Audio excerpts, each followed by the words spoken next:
अगला टॉपिक हमारा हार्ट या हृदय। हृदय की जैसे डायग्राम आपको समझाया हुआ है, भाई हृदय अपने आप में बहुत इंपॉर्टेंट टॉपिक है और हमारे शरीर के लिए भी सबसे आवश्यक अंग है, बल्कि सारे अंग आवश्यक है। पर हार्ट का बहुत जरूरी काम है। क्यों? क्योंकि हमारे शरीर में, पूरे शरीर में रक्त को संचरण करने का कार्य करता है, पंपिंग करता है। हार्ट क्या करता है? पंपिंग करता है। शुद्ध रक्त को अशुद्ध रक्त को पंपिंग करने का कार्य करता है। दोनों रक्त आते हैं इसके पास, शुद्ध भी और अशुद्ध भी। ठीक है, जैसे डायग्राम में आपको समझाया हुआ भी है, डायग्राम से भी आप देख सकते हैं। पहले हम हृदय का थोड़ा डिटेल में थ्योरी जानते हैं, हृदय क्या होता है। मानव हृदय एक पेशीय अंग है, भाई मांसपेशियों से बना है और शंकु आकार है, शंकु के जैसा है। भाई शंकु आपको पता है किस प्रकार का होता है? इस प्रकार का होता है। ये संरचना शंकु कहलाती है। शंकु जबकि बेस पार्ट जो होगा ना, ये चौड़े वाला हिस्सा नीचे की तरफ होता है और नुकीला हिस्सा ऊपर की तरफ, तभी ये टिक पाता है। जबकि हृदय जो है ना, इसका उल्टा कार्य करता है, यानी कि हृदय का जो नुकीला भाग है वो नीचे की तरफ है और जो चौड़ा भाग है वो ऊपर की तरफ। देखिए इस प्रकार टिका हुआ है। ठीक है ना, नेचर की अलग अलग प्रकृति। भाई बहुत ही स्पेशल चीज बनाई है शरीर के अंदर, ये हार्ट। आप देखते हैं जो आप कहते हैं ना, जो दिल इस प्रकार का, ये सब असामाजिक तत्व बनाते हैं। इस तरह का दिल नहीं होता है। हार्ट हमारा इस प्रकार का होता है, जो आपके सामने डायग्राम में ये बना हुआ है, इस प्रकार का हार्ट होता है। ओके, चलिए समझते हैं इस चीज को। पेशी अंग बोला हमने, परिसंचरण तंत्र यानी कि रक्त को संचरण करने का कार्य, इसका केंद्रीय पंपिंग अंग है, जो रुधिर वाहिनियों के माध्यम से रक्त को शरीर के सभी अंगों तक पहुंचाता है। जो एक समान वयस्क है, स्वस्थ मनुष्य है, उसके हृदय का जो लगभग जो लंबाई होगी 12 सेंटीमीटर होगी और उसकी चौड़ाई 9 सेंटीमीटर होती है और जिसका भार होगा 300 ग्राम माना जाता है, लगभग में 300 ग्राम। वक्ष गुहा के पसलियों के नीचे जो फेफड़े होते हैं ना, उनके बीच में स्थित होता है। जैसे हमने लंग्स के बारे में अभी डिटेल में समझा था, वहाँ बीच में हमने आपको हृदय भी डायग्राम में बना के दिखाया था, तो वो वहाँ पर स्थित होता है। हृदय एक दोहरी झिल्ली से घिरा रहता है। झिल्ली मतलब कुछ इस प्रकार की लेयर होती है अलग अलग, भाई 3 परतों से घिरा रहता है। एक पर पहली परत, फिर उसके बाद दूसरी परत आएगी, फिर उसके बाद तीसरी परत आएगी। 3 परतों से जाता है। सबसे लास्ट वाली परत होगी हृदय की होगी, है ना। इसको ज़्यादा डिटेल में पढ़ना चाहते हैं तो अलग से वीडियो डाल देंगे। अक्सर हम ये परतों के बारे में, जबकि हम सिलेबस के आधार पर पढ़ना है, हमें पढ़ना है अपने सिलेबस पर, ताकि बोर्ड एग्जाम के लिए हमारा पेपर क्लियर हो जाए। हम सिलेबस के आधार पर पढ़ना है, ज़्यादा डिटेल में हमें नहीं पढ़ना है इसमें। दोहरी झिल्ली से जाता है, जिसे पेरिकॉर्डियम कहते हैं। इस दोहरी झिल्ली क्या कहा जाता है? पेरिकॉर्डियम। और हृदय में 2 वाल पाई जाती है, आलिंद निलय और अर्धशंकुआकार वाल। जो आलिंद निलय होती है, ये अपने आप में 2 भागों में बटी है, त्रिकपाट वाल्व और द्विकपाट, यानी कि जिसमें 2 कपाट वाल्व, दो ऐसे दो प्रकार के कपाट होते हैं और इसमें दो, मतलब यहाँ 3 कपाट वाल्व होते हैं और यहाँ 2 कपाट होते हैं। मतलब यहाँ 3 गेट होंगे और यहाँ 2 गेट होंगे। आप गेट के माध्यम से समझ सकते हैं, जैसे गेट होते हैं ना, जैसे यहाँ पर आपको डायग्राम में दिखा है, ये त्रिकपाट वाल्व और ये द्विकपाट वाल्व। और जब ये कपाट खुलते हैं और बंद होते हैं तो एक प्रकार का साउंड आते हैं। ये खुलने पर साउंड आता है, बंद होने पर साउंड नहीं आता। वो जब खुलते हैं नहीं तो ये लब डब का साइन देते हैं, लब डब। वो धक धक नहीं होता कि दिल धक धक करने लगा हो, धक धक नहीं करता, वो लब डब करता है। कैसे करता है? लब डब। इसकी क्रियाविधि हम समझेंगे। ठीक है। अब जो संपूर्ण शरीर है उसमें हार्ट का जो प्रवाह होता है, स्पंदन होता है, वो पंपिंग हार्ट के द्वारा ही होता है, आपको पता ही है। और ये 2 प्रकार से होता है, एक संकुचन होगा हार्ट में और अनुशीतलन। संकुचन मतलब जब उसको क्या किया जाता है, सिकुड़ने का कार्य करता है, उसको सिकुड़ता है, यानी कि हार्ट जब सिकुड़ता है, सिकुड़ने का कार्य करता है। और अनुशीतलन का मतलब जब विश्राम अवस्था में आता है, सामान्य स्थिति। तो एक संकुचन और एक अनुशीतलन मिलकर हार्ट बीट बनाते हैं, हार्ट की यानी कि हृदय धड़कन बनाते हैं, हार्ट बीट बनाने का कार्य करते हैं। और जो सामान्य मनुष्य है ना, ये आपको पता होगा, 1 मिनट में जो हृदय होता है 72 बार धड़कता है, 1 मिनट में 72 बार धड़कता है। ठीक है, तो ये स्थिति है हार्ट की। अब हृदय में जो रुधिर परिसंचरण तंत्र होता है, रुधिर कहाँ से कहाँ पहुंचता है, सबसे पहले हम डायग्राम में समझेंगे, फिर ग्राफ पे चलेंगे। भैया महाधवनी है, यहाँ दिखाई दे रही है आपको, ये महाधवनी है। महाधवनी में आपको पता है शुद्ध रक्त है, तो ये शुद्ध रक्त है। और ये फुसफुस, फुसफुस धवनी, फुसफुस धवनी से अशुद्ध रक्त आएगा यहाँ पर। ये 4 चैम्बर होते हैं कुछ इस प्रकार के, यदि इसे 4 चैम्बर के माध्यम से समझे ऐसे। ठीक है, इन 4 चैम्बर के माध्यम से समझे। ये राइट एट्रियम जिसे दायां आलिंद कहते हैं, और ये लेफ्ट एट्रियम जिसे बायां आलिंद कहते हैं। तो जो नीचे होता है ये नीले होते हैं, इसे राइट वेंट्रिकल और इसे लेफ्ट वेंट्रिकल कहते हैं। जो ब्लड होगा आपका लंग्स से, जो लंग्स है ना, लंग्स के द्वारा आपका जो ब्लड होगा वो लेफ्ट नीले में आएगा। ये लंग्स है, जिन्हें फुसफुस कह रहे हैं आप। जो लंग्स है यहाँ पर दिखाया हुआ है आपको, फुसफुस धमनी, यहाँ से जो ब्लड आएगा आपका कहाँ आएगा? लेफ्ट एंट्रिकल में, यानी कि बाएं आलिंद में आएगा।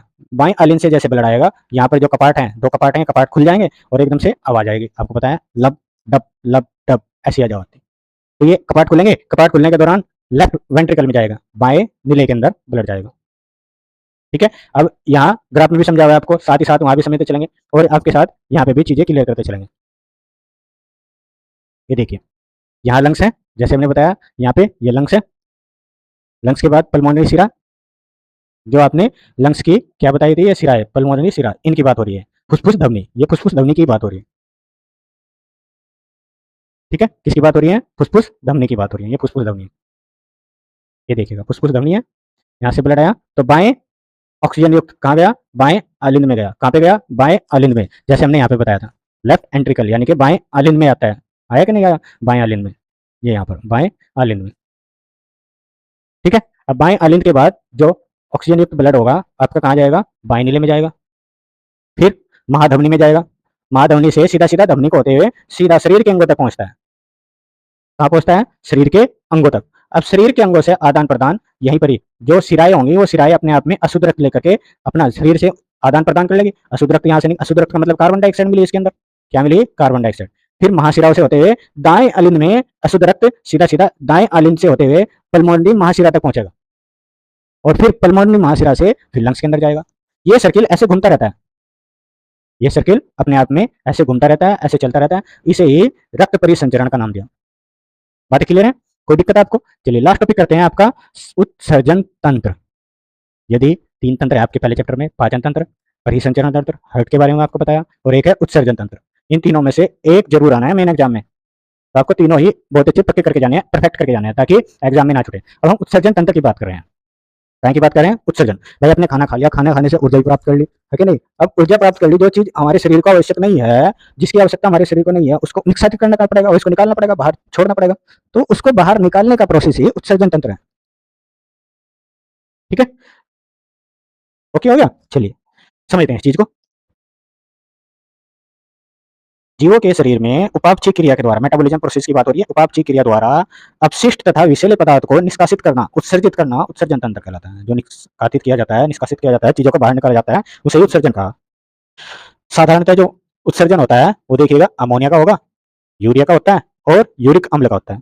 जो अमोनिया उत्सर्जित करते हैं अमोनियाटैलिक कहलाते हैं। क्या कहलाते हैं, अमोनिया, अमोनियोटैलिक। जो अमोनिया उत्सर्जित करते हैं, जो यूरिया उत्सर्जित करते हैं इसको यूरोटैलिक कहा जाता है, और जो यूरिक अम्ल यूरिकोटैलिक, उनको यूरिकोटैलिक कहा जाता है। ठीक है कि नहीं? ओके, चलिए अब उत्सर्जन आपकी बात हो रही है, इन सबको उत्सर्जित करना ही और शेष पदार्थों की सहायता से अंगों का समूह जो इन्हें उत्सर्जित करने का कार्य करेगा, जो हेल्प करता है इस कार्य को करने में, उनका समूह अपने आप में उत्सर्जन तंत्र है। जैसे पाचन तंत्र था, पाचन करने में जितने अंग भाग ले रहे हैं उन सबको मिलाकर पाचन तंत्र बना, इसी तरह उत्सर्जन करने में जितने अंग भाग ले रहे हैं उन सबको मिलाकर के उत्सर्जन तंत्र बनता है। अब हम पढ़ने वाले मानव उत्सर्जन तंत्र। मानव उत्सर्जन तंत्र क्या होता है? जो मनुष्य होता है उसके द्वारा रक्त में अनेक प्रकार के विद्वान अपशिष्ट पदार्थ होते हैं, जैसे कार्बन डाइऑक्साइड बाह्य वायुमंडल से जो निकलती है बाहर निकालने कार्य करते हैं, अपशिष्ट पदार्थ यूरिया, हम क्या है, यूरोटैलिक है, यूमोनोटैलिक, यूरोटैलिक, क्योंकि यूरिया का उत्सर्जन कर रहे हैं यूरोटैलिक। और शरीर के अवशेष अंगों, यानी कुछ बहुत सारी चीजें हैं, कुछ जैसे पसीना निकलता है, ये भी शरीर से बाहर निकलने, ये भी उत्सर्जन है। भाई बात समझ में, जो पसीना उत्सर्जित होता है ये भी अपने आप में उत्सर्जित पदार्थ है, जिन्हें शरीर की आवश्यकता नहीं है, इसलिए पसीना निकलना भी बहुत जरूरी है।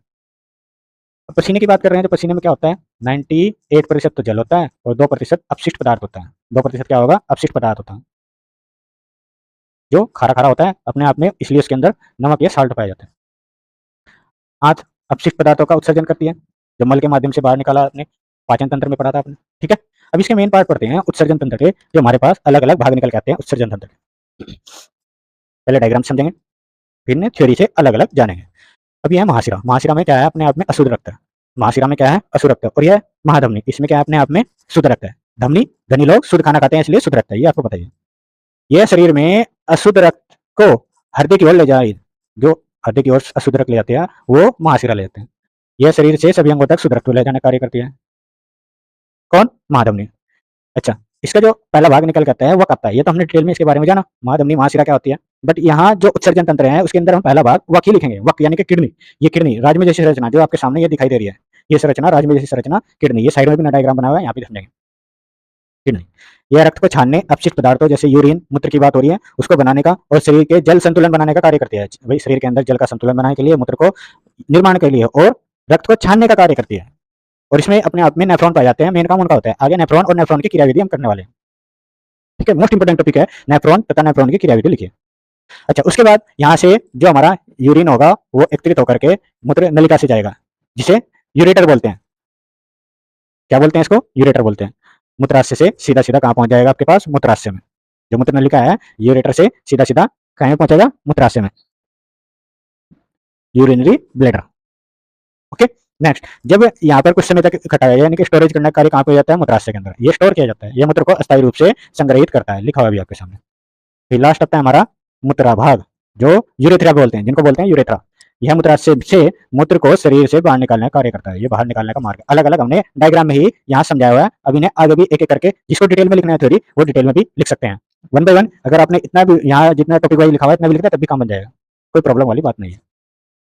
अब यहाँ हमारे पास किडनी की बात हो रही है। किडनी की जो संरचना होगी कटने के बाद, जैसे क्रॉस सेक्शन इसका देखा जाए कुछ इस प्रकार का देखा जाए। ये श्रोणी का, इसके अंदर अलग अलग प्रकार की श्रोणी पाई जाती है। तो धमनी और वक्र दो चीजें हैं, ये धमनी होगी और ये महाधमनी होगी। सॉरी, इसे महाशिरा बोलेंगे और इसे धमनी बोलेंगे, है ना। और ये मूत्र नलिका जो यहाँ पर निकल के आ रही है आपके पास, और इसके ऊपर पाया जाता है वलपुट, और ये मध्यांत। इसके अंदर ही होते हैं आपके पास क्या? अपने आप में नेफ्रॉन। अब आगे हम नेफ्रॉन पढ़ने वाले हैं, उसके बाद नेफ्रॉन ही आएगा। अब आगे चलते हैं एक एक करके। पहले किडनी की बात करते हैं। किडनी को हम उसके बारे में क्या लिखना है, दो चार बातें किडनी में अगर आपके पास सूक्ष्म तंत्र आ जाते हैं तो इसके बारे में दो चार बातें क्या लिख के आनी है एग्जाम में, वो देखते हैं। मनुष्य में दो जोड़ी मतलब एक जोड़ी पाया जाता है, दो संख्या होती है इनकी। भाई आपने देखा होगा यहाँ पर हर्ट होता है, बताया था हमने जब आप परिसंचरण तंत्र पढ़ रहे थे, यहाँ हर्ट का हमने डायग्राम बनाया। तो यहाँ पे हर्ट होता है, इस वजह से ये वाली जो किडनी होती है थोड़ी पीछे की तरफ होती है, यानी कि आप कह सकते हैं इसकी चौड़ाई क्या हो सकती है? कम होती है। ठीक है, तो इसकी अपेक्षा इसकी चौड़ाई क्या होगी? कम होगी, है ना। जो आपको पता है लेफ्ट साइड हार्ट होता है, तो लेफ्ट वाली की ऊंचाई क्या होगी, मतलब चौड़ाई क्या होगी? कम होगी। तो ये थोड़ी सी छोटी होती है, ऐसे कह सकते हैं। जो लेफ्ट वाली किडनी होती है हल्की सी छोटी होती है। क्यों होती है? क्योंकि इस तरफ क्या होता है हमारा, क्या होता है, बाईं तरफ हृदय हृदय होता है, हार्ट होता है जो धड़कता है, उसको प्रॉपर स्पेस मिलने के लिए, प्रॉपर स्थान, ताकि धड़कने के लिए प्रॉपर स्थान मिले, इस वजह से इसको थोड़ा सा छोटा आकार का दिया गया है। आई बात समझ में? अब क्या होता है देखिए, हमने बता चुके आपको सेम के राजमे के दाने के समान होती है, जिसकी लंबाई 10 सेंटीमीटर और चौड़ाई 5 सेंटीमीटर और मोटाई अपने आप में 3 सेंटीमीटर होते हैं। ये स्वस्थ मनुष्य की बात हो रही है। और इसका जो भार होता है 120 से 170 ग्राम तक होता है। और क्या काम करती है आपको पता है? रक्त को फिल्टर करने का कार्य करती है, मूत्र बनाने का कार्य करती है, यूरिन बनाने का कार्य करती है।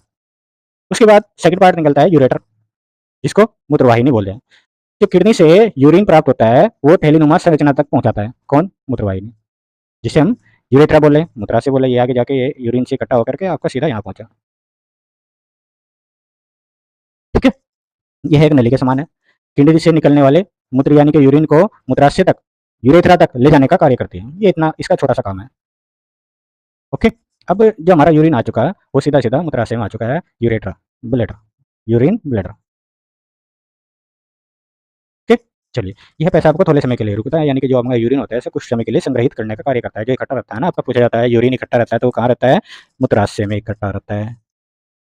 और धीरे आवश्यक होने पर मूत्राशय पेशाब मूत्र मार्ग के द्वारा बाहर निकाल देता है। जब जरूरत होती है उसको बाहर निकालने का कार्य करता है। जब प्रेशर बनेगा तो बाहर निकालने का कार्य करेगा। कौन करता है? यूरेथ्रा। कौन करता है? यूरेथ्रा। तो हमने उत्सर्जन तंत्र पढ़ा, बिल्कुल डिटेल में समझा। अब इसमें एक इंपॉर्टेंट पॉइंट निकल के आता है, नेफ्रॉन।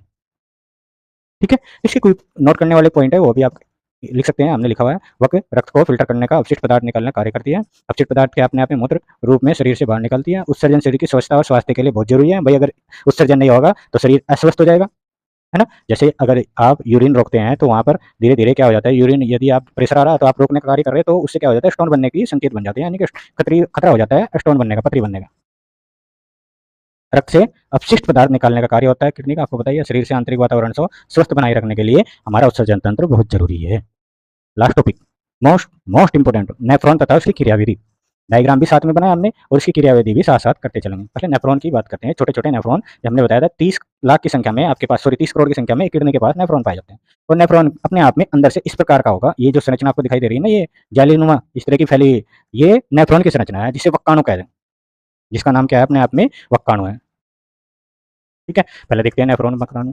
नेफ्रॉन वक् की सूक्ष्मतम कार्या जो क्रिया करते हैं, कार्य करने वाले, उसको क्रियात्मक बोले, यानी कि जो जिससे जब छोटा चीज, जैसे आप कह सकते हैं शरीर की क्रियात्मक संरचनात्मक इकाई कोशिका होती है, इसी प्रकार नेफ्रॉन की, मतलब उसी प्रकार आपकी किडनी की कौन है? नेफ्रॉन है। यह लगभग 3 सेंटीमीटर लंबी और 20 से 60 माइक्रोमीटर मोटी होती है। माइक्रोमीटर का मतलब है 1 मीटर में 10 की पावर माइनस के 6 मीटर। ये माइक्रोमीटर होता है 10 की पावर माइनस के 6। मतलब यदि आप बात करें एक तरह से 10 के आगे 6 जीरो लगा दी जाए ऐसे करके, एक का इतना भाग, इतनी छोटी संरचना है। समझ में आई बात?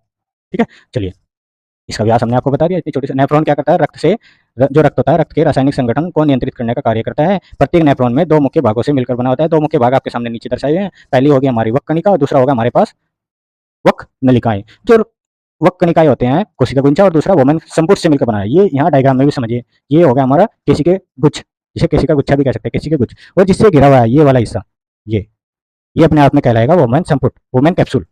जिसे वोमेन संपुट कह रहे हैं, वोमेन कैप्सूल कह रहे हैं। अब आती है वक्र नलिका, यानी कि जो नलिकाएं हैं वो वक्र नलिकाएं हमारे पास 3 प्रकार से विभाजित किया गया है। समिस्त यानी कि समीपस्थ, जो वुमेन कैप्सूल के समीप होगी उनका नाम हो गया समीपस्थ कुंडलिका। ये लिखा हुआ देखो, पहली होगी समीपस्थ कुंडली युक्त नोमीन लूप, दूसरा हैंडले लूप, दूसरा क्या है हमारा हैंडले लूप। ये वाली संरचना जो यहाँ से यहाँ तक फैली हुई संरचना है, ये वाला स्थिति, ये वाला भाग हैंडले लूप कहलाएगा। ठीक है, लास्ट पार्ट इसका दूरस्थ संरचना, ये वाला जो आप कह सकते हैं जो वुमेन कैप्सूल है इससे दूर की संरचना वाला ये वाला हिस्सा जो सबसे दूर है, इसको दूरस्थ कुंडली नलिका बोल दिया। ये बात हमने अलग अलग डायग्राम के माध्यम से समझी। बात क्लियर है? अब इनका अलग अलग काम देखते हैं। कोशिका गुंचा क्या काम कर रहा है, वुमेन संपुट क्या काम कर रहा है, हैंडले लूप क्या काम कर रहा है। अच्छा, जब कोशिका गुच्छ की बात करें, यह नलिकाओं से यह जाल, आप डायग्राम में भी देखा है, जाल की संरचना है। आपने देखा है एक जाल जैसी संरचना है, बिल्कुल जाली जैसी, ऐसे छोटी छोटी जालियां फैली हुई है, तो जाली जैसी संरचना है।